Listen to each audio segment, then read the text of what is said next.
생각하면. 그래서 그런 자궁 내 감염이나 염증이 있는 경우가 제일 많고, 그리고 실제로 보면 염증이 있거나 보면 안에 양수검사에 보면 안에 막 그 자궁 안이 누런 진짜 농양으로 차 있고 이런 경우 생각보다 많거든요. 그런 경우는 못 버티고 계속 수축이 생기죠. 그뿐만 아니라 모체 태아 스트레스, 이거는 자세한 아직 연구가 많지는 않아요. 근데 엄마들이 뭐라냐면 부부싸움하고 제가 스트레스를 너무 받고 난 다음에 배가 아파요. 아빠들을 데리고 와서 저한테 그러죠. 근데 제가 이거 데이터가 있다고 말을 못해요. 데이터가 별로 없거든요. 근데 일단 보통 그럴 수도 있겠다. 왜냐하면 이제 어떤 스트레스가 호르몬에 주는 영향도 있으니까. 또 하나는 양막 파수. 양막이 팍 파수가 되면 어떻게 되냐면 염증이나 이런 수치가 확 올라가요. 그럼 그렇겠죠. 그리고 물리적으로 너무 이렇게 큰데 못 받쳐주는 경우 있죠. 다태임신 경우, 그 쌍둥이인 경우가 훨씬 조산의 확률이 더 높아요. 실제로 보면 제가 이제 그 난민이나 이런데 그 NGO 단체를 통해 가지고 저희가 이렇게 뭐 컨설트를 할 때가 있는데, 보면 생각보다 난민이라든지 아니면 저희 아프리카나 굉장히 후진국 영양 결핍 상태가 심하거나 이런 데서 조산이 되게 많아요. 그래서 우리가 그런 것들이 뭐 자궁 내 감염이나 이런 것들하고 훨씬 연관돼 있지 않을까 그러죠. 그러면 조산에 대해서는 일단 어떻게 우리가 제가 조산에서 뭐를 말씀드렸냐면, 조산은 그럼 정의가 뭐냐? 조산, 우리 조기진통. 조기진통의 정의를 알고 계셔야 되는데, 이게 조기진통인 건지 그냥 배가 한 번씩 아픈 건지 모를 때가 많아요. 그럴 때는 맨 처음에 뭐냐면, 조기진통은 규칙적이에요. 보면 환자들이 선생님 저 어제 배가 너무 아파서 조기진통 같아요. 저녁에 밤에 그러다가 아침에 괜찮아졌어요? 그러더니 아닐 가능성이 높습니다. 보통 밤에 옥시토신이라든지 이런 호르몬이 되게 많이 분비가 돼요. 밤에 잠깐 아팠는데 내가 돌아놓고 이렇게 좀 편해졌다. 그럼 괜찮을 가능성이 높아요. 그런데 이게 밤낮 없이 뭔가 주기가 있도록 계속 아픈 겁니다. 그런 경우는 조기진통의 확률이 되게 높거든요. 실제로 우리가 뭐라 그러냐면 20분 동안에 4번, 그러니까 10분에 2번 정도 되는 거예요. 이런 식으로 수축이 있으면 이건 무조건 병원에 와야 됩니다.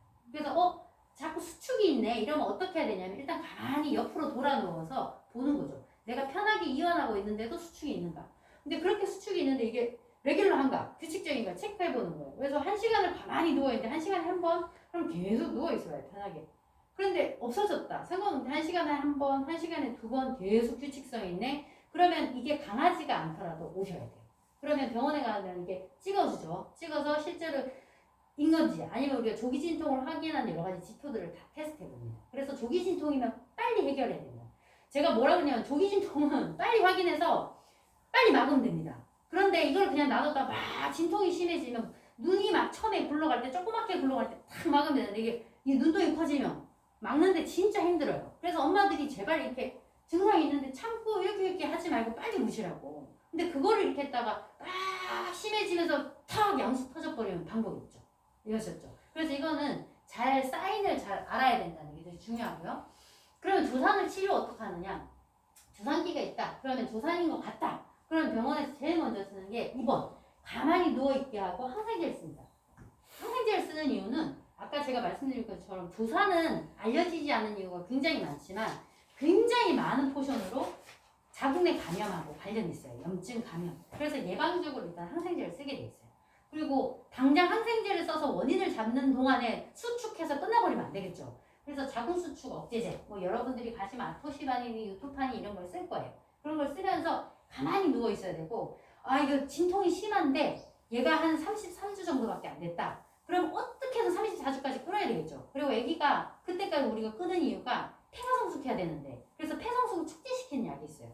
그런 걸 막 쓰면서 최대한 아기한테 어떤 불리하지 않도록 우리가 모든 그런 것들 다 총동원하는 겁니다. 그렇기 때문에 제일 중요한 건 뭘까요? 주사는 빨리 알아차려야 돼요. 이게 조산기 같다. 그럼 빨리 알아차려서 초기에 그럴 때 안정하고 약을 써야 되는데 빨리 써버리면 약도 빨리 끊는데, 심해지면은 입원해갖고 약 2개, 3개 달고 있어요. 3개 정도 달아야 되면 환자가 진짜 병원에서 되게 힘들거든요. 그리고 조그만 그런 분만병원에 못 있어요. 큰 병원, 아산이나 삼성이나 이제 대학병원 가서 온갖 그 검사하면서 찔리면서 누워있어요. 아셨죠? 그래서 초기가 굉장히 중요하다. 이렇게 보시면 되고, 임신중독증은 뭘로 유명해졌냐면, 그 투자연 씨가 한번 임신중독증으로 TV에 나왔던 적이 있죠.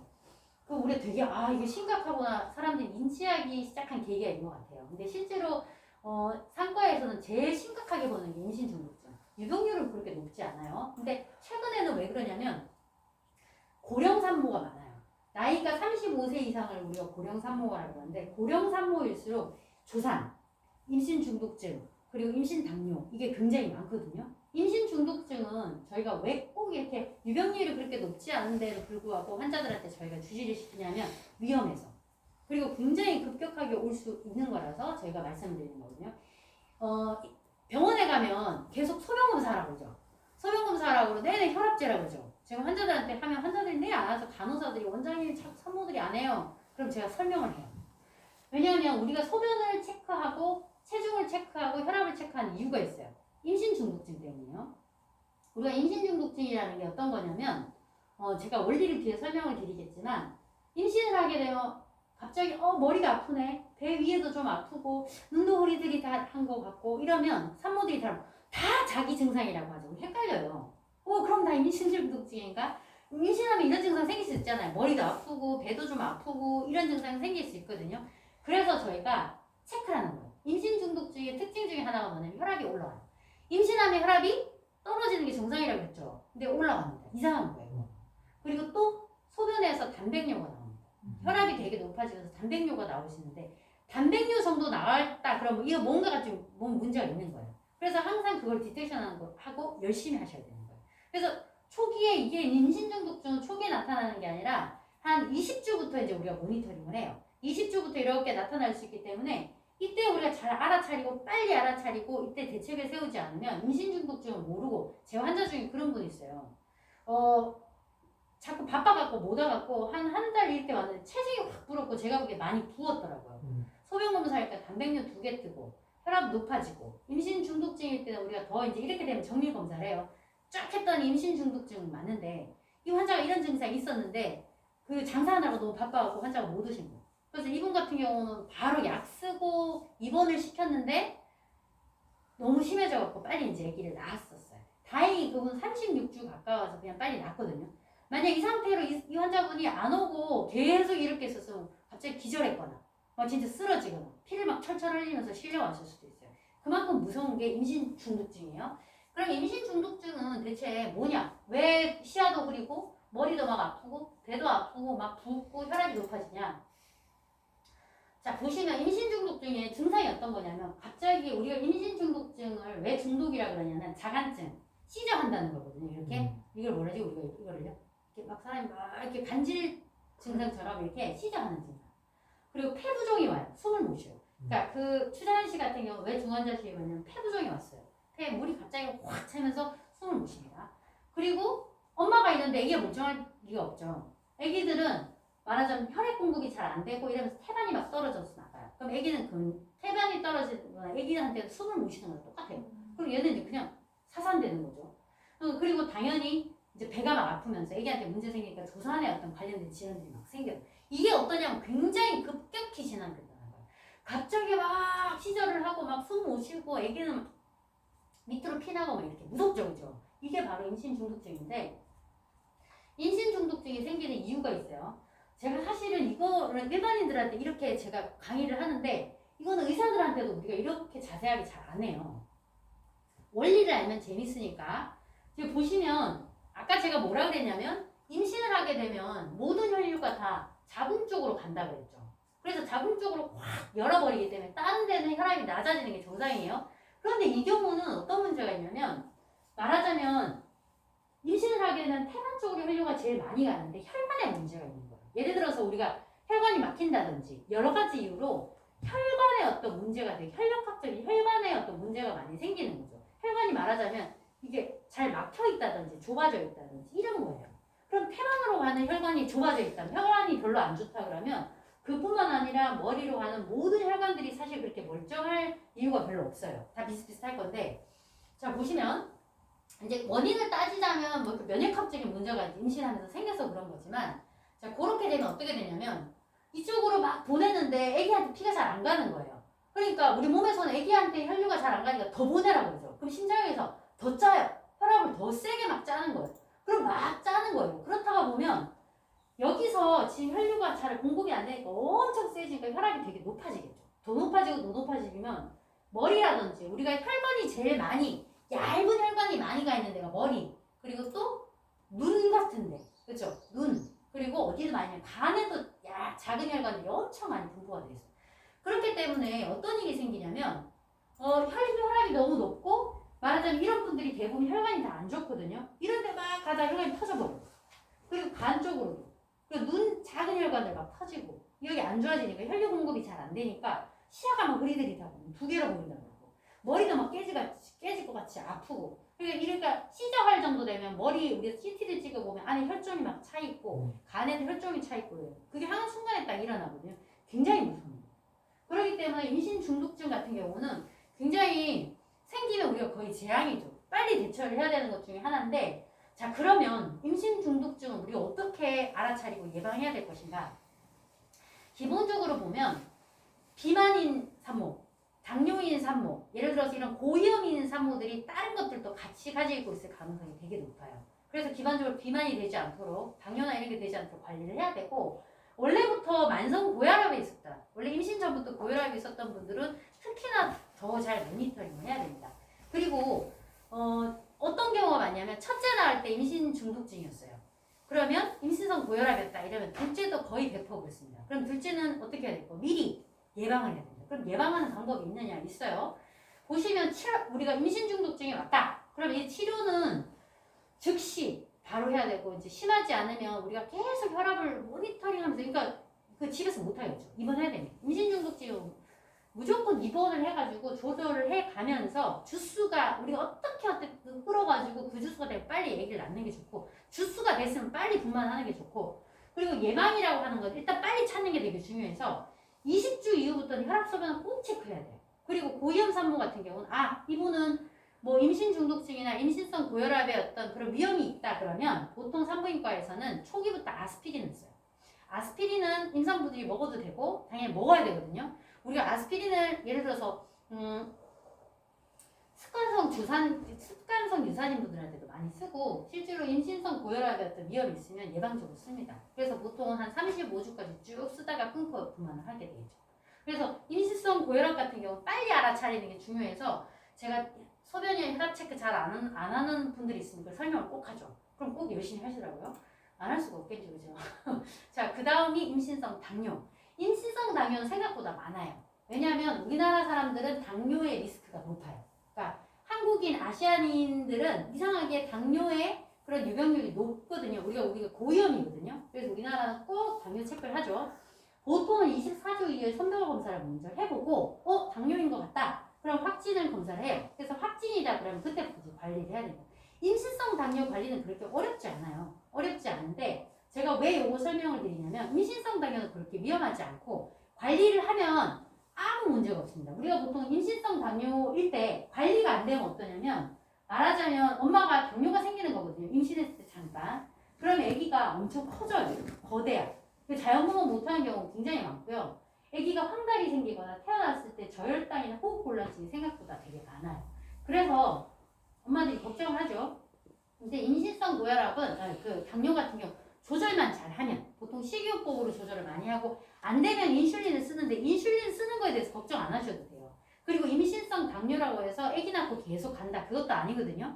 관리를 잘하는 게 일단 되게 중요해요. 그래서 임신성 당뇨 같은 경우 관리를 잘했다. 관리가 잘 되고 나면 거의 합병증이 없습니다. 우리나라 사람들은 굉장히 관리 잘하는 편이에요. 저희가 뭐라 그러냐면 엄마들이 한국 사람들이 진짜 되게 독하다 그러죠. 외국 사람들은 담배 피고 마약하는 사람이 임신했다고 끊는 사람 별로 없대요. 그게 쉽지가 않다 그러더라고요. 그런데 우리나라 사람들은 임신했다 그러면 담배 다 끊죠.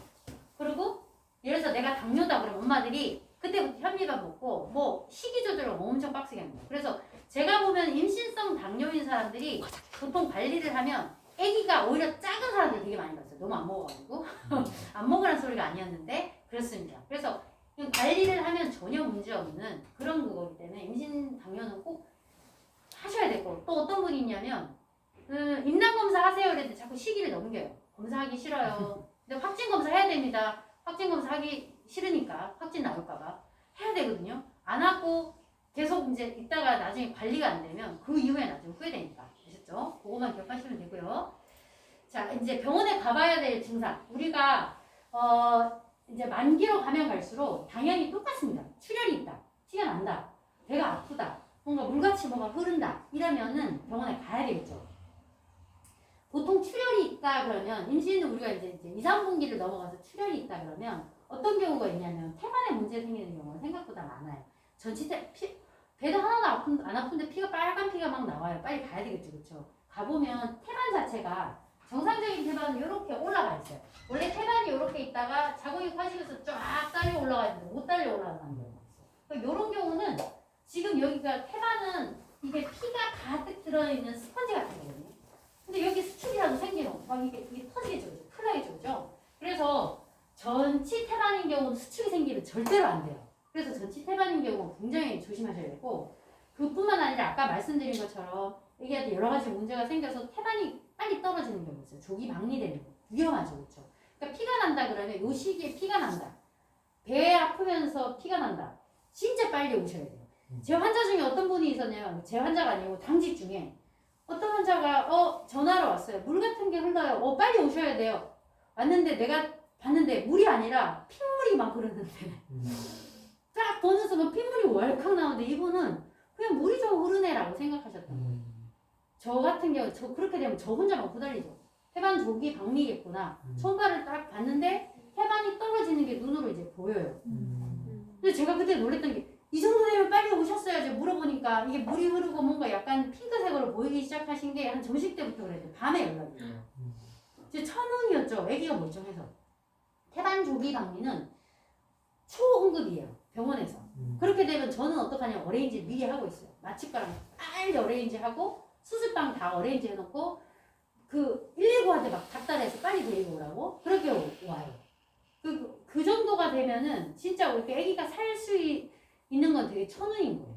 그래서 우리가 그런 증상이 있으면 빨리 와야 되는데 생각보다 태반 조기 박리나 이런 것에 대해서 산모들 인지가 별로 없는 거죠. 그래서 제가 물어보면 둘째 엄마, 셋째 엄마, 첫째를 낳아가지고 이 정도 뭐 피 좀 나는 거 뭐 이런 거 이렇게 생각하시는 분들이 생각보다 많아요. 그 피나고 사실 그냥 양수가 터진 거면 나으면 되죠, 오면. 근데 태반 조기 박리 빨갛게 양수가 흐른다? 이거는 박리인데 그거는 나을 수 없고 빨리 수술해서 아기를 꺼내야 되는 거거든요. 그래서 그런 것들에 대해서 모르고 계시는 분들이 생각보다 많았어요. 그러면 큰일 납니다. 자, 그리고 이제 배가 아프다. 조기 진통이라든지 가끔 이런 경우가 있어요. 2분기를 쭉 지나면서 배가 너무 아파갖고 울면서 오셔요. 조기 진통인가? 해보면 아니에요. 그런 경우 근종이 있는 경우가 있어요.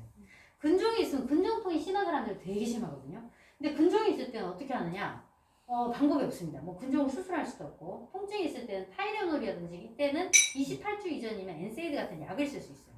방법이 있거든요. 약을 쓰거나 그렇게 할 수 있는데 그 이외에 근본적으로 해결할 수 있는 건 없고 한 3분기 정도가 지나야 통증이 좀 좋아집니다. 그래서 근종이 있는 분들은 내가 통증이 그럴 수 있다라는 걸 확인을 하고 내가 아픈 부분이랑 근종이 있는 부분이랑 같은 부분인지를 확인하셔야 돼요.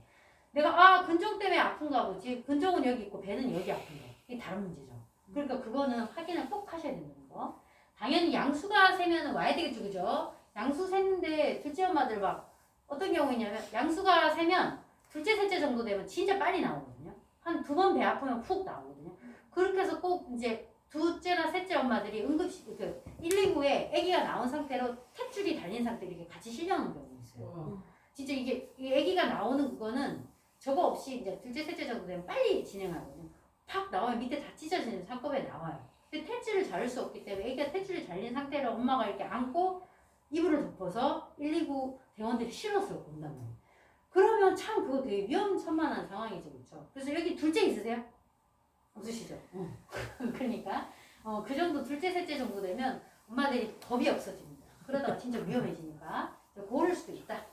그리고 요거 하나 말씀드릴게요. 물이 흐르네 이제 양수가 터졌다고 막 오세요. 근데 생각보다 물이 흐르는 경우에도 양수가 터지지 않은 경우가 많아요. 그래서 양수인지 아닌지는 저희가 검사를 해보면 아는데 어떠냐면 임신 말기로 가면 방광이 자꾸 늘죠. 방광이 자꾸 늘리면서 나도 모르게 우리가 소변을 볼 때는 힘을 주는 걸 우리가 느낄 수 있는데 임산부들이 이제 한 30몇 주 되면 잘 못 느끼게 움직이면서 소변이 새기도 해요. 그거랑 양수랑 구분이 되게 안 되는 경우가 있어요. 근데 제가 이제 양수가 됐다고 엄마가 막 울면서 왔어요. 그래서 제가 보기에는 괜찮아서 이거 언제 그랬어요? 한 이틀 전에 그랬어요. 양수가 새기 시작했으면 그 전에 벌써 배가 아팠겠죠. 그래서 아닐 가능성이 그런 경우가 많은 거예요. 그렇다고 물이 막 흐르는 느낌이 자꾸 드는데 이걸 놔두다니. 그렇죠. 그럴 때는 병원 가야 바로 확인이 가능해요. 그래서 아닌 것 같다 그러면 요게 나는 그런 소변실금 증상이 있구나 이렇게 생각하시면 됩니다.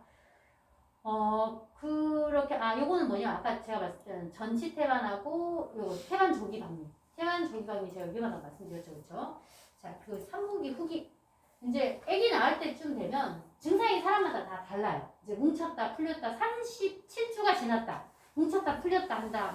이제 아기 낳을 때 됐구나. 이렇게 생각하시면 되고 소변을 자주 마렵다든지 뭔가 이게 태동이 줄어든 이건 아니거든요. 아기가 낳을 때쯤인데 엄마들이 이거 많이 물어봐요. 태동이 줄어들면 이제 아기가 분만할 때가 됐나요? 그런데 아니에요. 꼭 그렇지는 않아요. 태동이 줄어들었다. 무조건 빨리 병원에 오셔야 돼요. 왜냐하면 태동이 줄었을 때는 우리가 오히려 임신 말기에 갑자기 태동이 없어지면서 아기 다 크고 태대 사산이 되는 경우 간혹 있어요. 그럴 때 어떠냐면 우리가 태동이 줄었네? 그럼 누워서 확인해야 돼요. 얘가 태동이 없나 있나 가만히 체크해 보셔야 돼요. 그런데 1시간 안에 계속 태동이 없네? 한 2시간 보통 반나절 동안 계속 태동이 없다면 빨리 병원에 오셔야 되는 것 같습니다. 근데 물론 딱 돼봤는데 잘 움직이면 되는데 보통 이럴 때는 간혹 말기에도 갑자기 사산되는 경우 우리가 꽤 보기 때문에 태동이 있는 점 태동이 없으면 빨리 태동이 너무 줄을 땐 이유가 있었거든요. 애기들이 막 이렇게 뭘 탯줄을 감고 있다든지 여러 가지 이유가 있어요. 조기 방리가 진행되고 있다든지 뭐 그런 게 있을 때 빨리 캐치를 해서 오셔가지고 초음파를 보거나 했을 때 이상하면 빨리 수술을 하거나 해서 빨리 분만하면 되는데 그 시기를 놓치면 안에 사살이 되는 거죠. 그런 것들이 이제 신경 써야 된다. 이렇게 보시면 되고요. 많이 질문하는 거. 체중 증가는 어느 정도 해야 되나요? 많이 물어보더라고요. 근데 체중 증가 같은 경우는 임신 총 기간 동안 우리나라 사람들은 평균 10에서 16. 예를 들어서 몸이 되게 마른 분들 있죠. 그러면 한 20kg까지 찌셔도 되고 원래부터 고도 미만이었거나 이러면은 10kg 미만으로 찌기를 우려해요. 왜냐하면 BMI가 큰 경우, 임산부들이 많이 이렇게 살이 너무 많이 쪘거나 이런 경우는 실제로 아기들한테 어떤 영향을 미쳐요. 그래서 우리가 이제 너무 임신했을 때 살이 많이 안 찌는 게 좋겠다. 실제로 필요한 열량이 임신 초기에는 340kcal? 별로 안 되죠. 여기 한 우유 한두 컵 정도밖에 안 돼요.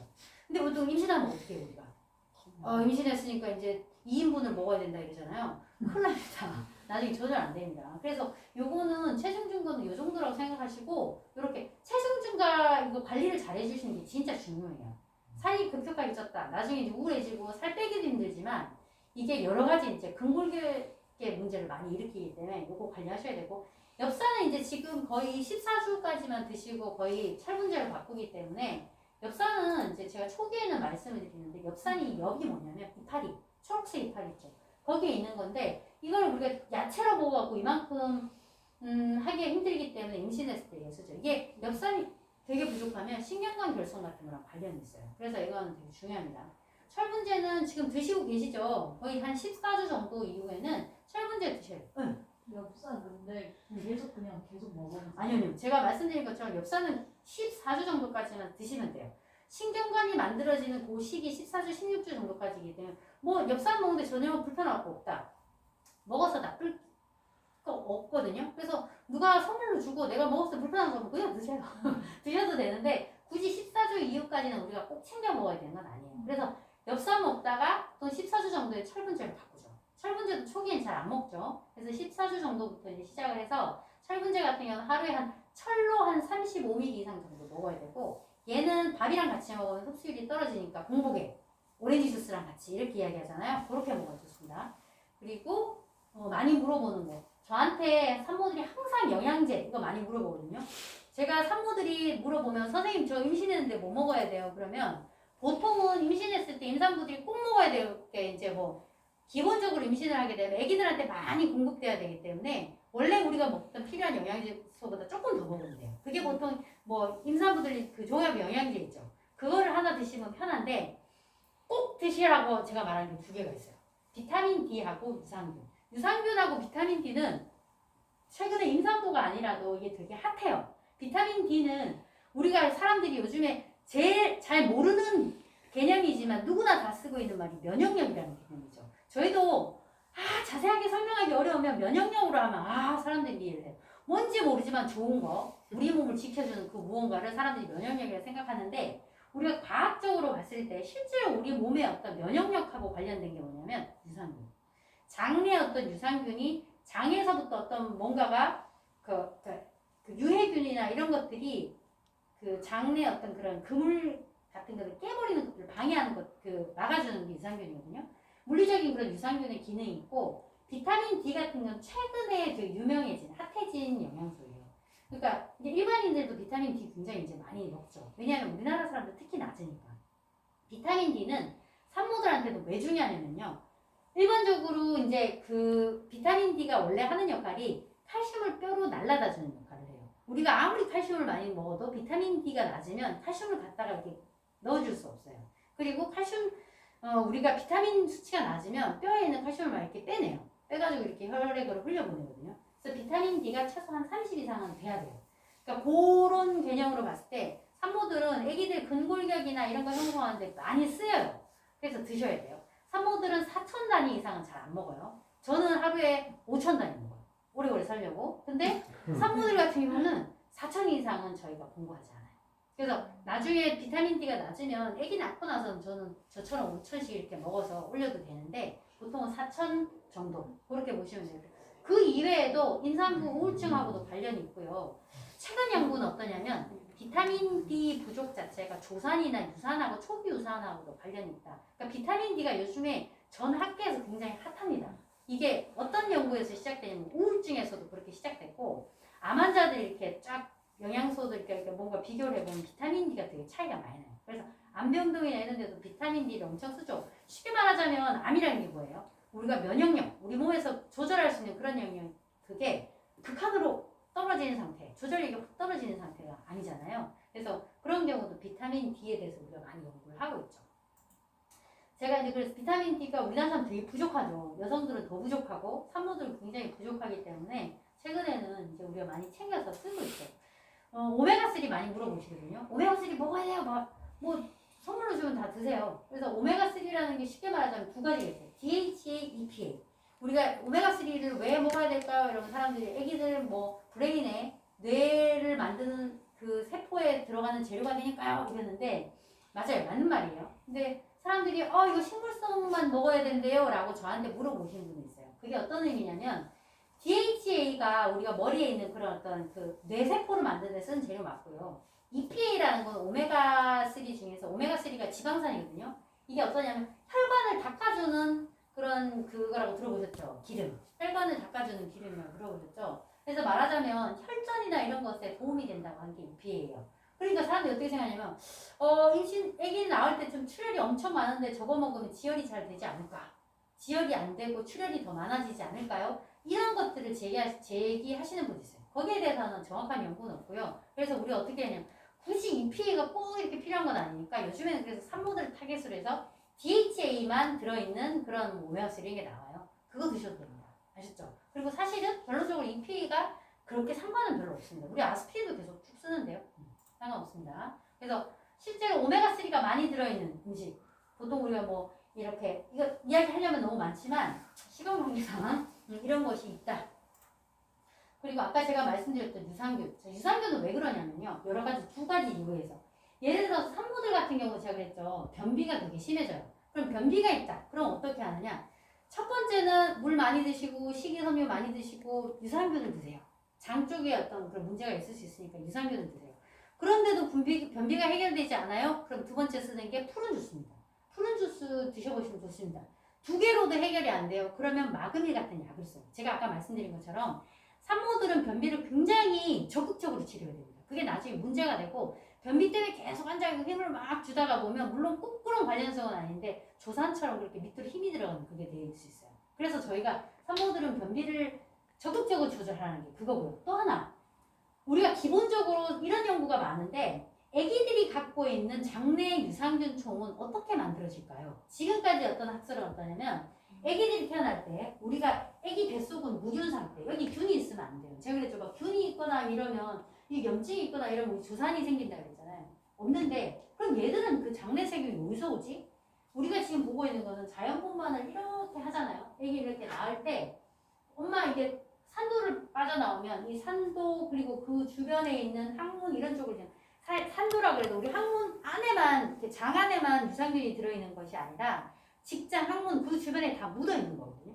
그럼 얘가 이렇게 다면서 그때 처음으로 그 균주를 이렇게 흡입하게 되고 그게 애기한테 들어와서 장내 유산균 총을 만든다. 그래서 우리가 뭐라지 초기에 결국 애기들이 갖고 있는 어떤 장내 유산균 총은 엄마한테 물려받는다라고 생각해요.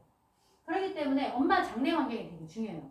제가 왜 이거를 설명을 하냐면 엄마들이 제일 걱정하는 것 중에 우리 애기 나중에 아토피 되면 어떡해요? 근데 아토피는 가족력이 되게 크거든요. 그리고 사실은 장내 유산균총하고 관련 있고 할 수 있는 게 별로 없죠, 그렇죠? 그래서 내 장내 유산균총을 잘 관리하는 거. 그래서 제가 유산균 드시라고 하는 거거든요. 그리고 실제로 유산균 이렇게 내가 장내 세균총이 좀 튼튼한 엄마들은 애기들도 보통 그런 거예요. 그랬더니 아주 예리한 엄마가 이 질문을 하셨어요. 그러면 제왕절개 하는 애기들은 어떻게 돼요? 이렇게. 되게 중요한 질문이죠. 제왕절개 하는 경우는 사실은 조금 다른데 제왕절개 하는 애기들 우리가 이렇게 처음으로 유산균을 이제 획득하게 되는 경우 요런 경우도 자연분만 하는 경우는 이런 경우고 제왕절개 하는 경우는 애기 이렇게 밖에 나오면 애기 이제 뭐 엄마한테 마찰을 한다든지 아니면 이제 그 뭐 모유를 먹는다든지 여러 가지 이유로 또 이렇게 우리가 세균총을 얻는 경우가 많아요. 그래서 그런 거를 비교를 해봤더니 확실히 이렇게 자연분만 이 산도를 하면 그 엄마의 것들을 적극적으로 이렇게 받아들이게 된다. 그런 게 있죠. 그래서 이건 꼭 엄마의 어떤 뭐 아기가 장이 안 좋은데 엄마 책임 이건 아니에요. 아니고 엄마를 위해서나 내가 어떻게 내 장내 환경을 건강하게 해놓는 거는 아기한테 나쁠 게 없기 때문에 그래서 유산균을 드시면 좋겠습니다. 이렇게 이야기하는 거예요. 자, 그 이외에 아까 질문하셨던 거 커피 드셔도 됩니다. 왜냐하면 저는 커피를 못 먹게 하는 거 되게 고문이라고 생각하거든요. 왜냐하면 일하는 사람들이 커피 못 먹으면 우울해지고 막 저도 그랬어요. 첫째 때는 별로 안 땡기기도 하고 뭔가 먹으면 안 될 것 같고 그때는 지식이 없었고 둘째 때부터는 매일 커피를 달고 살았죠. 근데 우리 둘째가 첫째가 더 하얗거든요. 우리 사람들이 커피 먹으면 까매진다잖아요. 전혀 상관없고요. 커피는 어떠냐면 얘가 어떤 기억물질 이런 거 전혀 아니에요. 근데 카페인을 많이 마시면 엄마가 신경과민이 될 수 있고 간혹 너무 많이 마시는 거예요. 예를 들어 하루에 뭐 커피를 갖다가 그냥 뭐 한 대여섯 잔씩 뭐 이렇게 마시는 분들은 아기가 좀 작을 수 있다. 이런 그게 있어요. 그리고 실제로 우리가 정량으로 말하는 거는 카페인이 하루에 한 20ml 이하 보면 다 적혀 있어요. 스타벅스에도 보면 카페인 함량 다 적혀 있거든요. 믹스가 한 70 안 됩니다. 하루에 두세 잔 먹어도 돼요. 무슨 말인지 아시겠죠? 커피 안 마시면 저는 변비 생겨 이런 분들 있어요. 드세요. 마음 놓고 걱정하지 마시고. 아셨죠? 그리고 그래서 애들이 얼굴 까매면 내가 콜라 마셔서 그런가? 커피 마셔서 그런가? 꼭 이렇게 말하는 분이 있거든요. 관련 없습니다. 자, 목욕탕이나 사우나는 초기에만 피하시면 돼요. 아까 제가 열 이야기했죠. 내가 체내 신부 체온이 너무 올라가지 않도록만 하면 돼요. 그래서 초기에 너무 뜨거운 뭐 사우나 이런 것들은 좀 피하면 된다. 치과 치료 많이 물어보시거든요. 엑스레이 찍어도 됩니다. 엑스레이가 가장 위험한 건 8주 무렵. 한 8주, 9주, 10주 이때는 배에다가 찍으면 안 되겠죠, 그렇죠? 근데 엑스레이 사실 우연히 한 장 찍었다. 큰 문제가 사실 없습니다. CT도 아닌데. 그렇지만 엄마들은 그 조금 찝찝한 거 싫잖아요, 그죠? 그때를 피하면 되고 또 하나는 엑스레이를 우리가 찍어야 될 상황이면요. 배 가리고 찍으면 돼요. 전혀 문제 없습니다. 아셨죠? 그래서 치과 치료할 때도 우리가 보면 엑스레이를 이렇게 배를 가리고 엑스레이 찍는 건 전혀 문제 없고 치과 치료는 꼭 필요한 건 하셔야 돼요. 미용적인 거 이외에 예를 들어서 치과 치료가 잘 안 돼 있으면 우리가 감염이 돼서 신내막염이나 이런 게 생길 수 있기 때문에 관리를 하셔야 된다. 이렇게 보시면 됩니다. 그리고 이제 운동에 대해서는 제가 말씀드렸죠. 그러니까 이거는 뭐 그렇죠. 산모들이 위험한 경우는 되도록이면 그러니까 뭐 전치 태반 이런 경우는 하면 안 되고요. 그렇지 않고 일반적인 상태라면 저는 저런 운동, 걷기, 수영, 뭐 요가, 기본적으로 스트레칭 계열은 다 하시는 게 좋다고 생각하고요. 변비는 제가 말씀드렸죠. 이게 푸른 주세요. 그래서 변비는 꼭 적극적으로 해결을 하셔야 됩니다. 마그닐도 우리가 먹을 수 있는 용량이 꽤 높거든요. 그래서 다 드셔야 됩니다. 그 이외에 아까 제가 속쓰림은 제가 미리 설명을 드렸어요. 그래서 속쓰림 같은 경우는 제가 다른 것들은 이제 이해가 가시겠지만 예를 들어서 속쓰림인데 참는다. 그거는 제 생각에 아주 잘못된 생각이에요. 참지 마시고 제산제 같은 거 드시고 적극적으로 해결하시는 게 좋습니다. 아셨죠? 그리고 많이 물어보시는 게 생각보다 초밥 먹어도 돼요? 간장게장 먹어도 돼요? 이거 많이 물어보시거든요.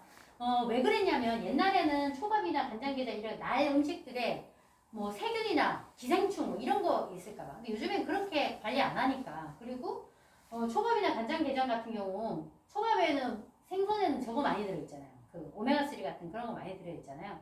저도 많이 먹었거든요.